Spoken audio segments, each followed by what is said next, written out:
ഇന്ത്യയിലെ മനുഷ്യരെയും അവരുടെ വേദനകളെയും ആഹ്ലാദങ്ങളെയും ഹൃദയത്തിലേറ്റുവാങ്ങി രാഹുൽ ഗാന്ധിയുടെ തീക്ഷ്ണമായ സ്വാതന്ത്ര്യദിന സന്ദേശം. ജലാലുദ്ദീൻ റൂമിയുടെ കവിതയിലെ വരികളിൽ നിന്നാണ് രാഹുൽ അദ്ദേഹത്തിന്റെ അനുഭവം തുടങ്ങുന്നത്. വാക്കുകൾ ഹൃദയത്തിൽ നിന്നാണ് വരുന്നത് എങ്കിൽ അവ ഹൃദയത്തിലേക്ക് തന്നെ സഞ്ചരിക്കും.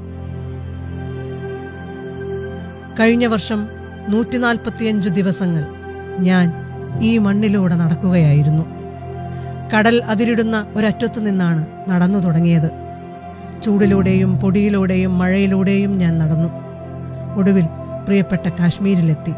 അവിടത്തെ മഞ്ഞുമൂടിയ മണ്ണിലെത്തി. കടുത്ത വേദനയെ തുടർന്ന് യാത്ര തുടരാനാകാത്ത സാഹചര്യത്തെക്കുറിച്ച്, യാത്രയ്ക്കിടെ കണ്ടുമുട്ടിയ മനുഷ്യരെക്കുറിച്ച്, അവരുടെ പ്രശ്നങ്ങളെക്കുറിച്ച്, യാത്രയിലൂടെ താൻ എങ്ങനെയാണ് ഇന്ത്യയെ കണ്ടെത്തിയത് എന്നതിനെക്കുറിച്ച് രാഹുൽ വിശദീകരിക്കുന്നു. Rumi said, if words come from the heart, they will enter the heart. Last year, I spent 145 days walking across the land I call home. I started at the edge of the sea and walked through heat, dust and rain until I reached the soft snow of my beloved Kashmir.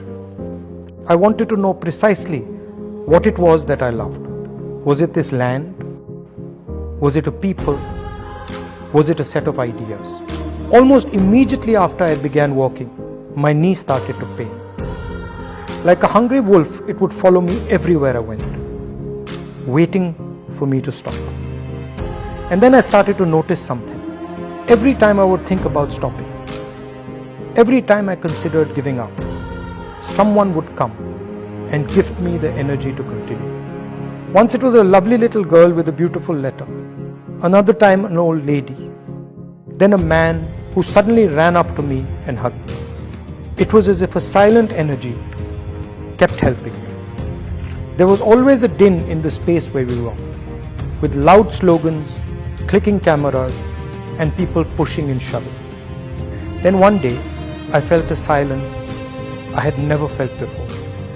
I could hear nothing but the voice of the person holding my hand and talking to me. He was a farmer and he spoke about his crop. He was crying as he showed me the strands of rotten cotton. There was nothing I could say, so I stopped walking and hugged him. It happened with children, with mothers, with students. It happened with shopkeepers, carpenters, and laborers.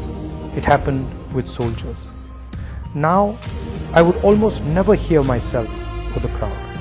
My attention would not move from the person who spoke into my ear. The object of my love had suddenly revealed herself. My beloved Bharat Mata was not a land. It wasn't a set of ideas. It wasn't a particular culture, history, or religion. It was the voice of every single Indian, no matter how weak or strong. India was the happiness, the fear, and the pain hidden deep inside all the voices. To hear India, my own voice, my desires, my ambitions had to fall silent. India would speak to one of her own, but only if one was humble and completely silent. How simple it had turned out to be. I had been looking in the river for that which could only be found in the sea.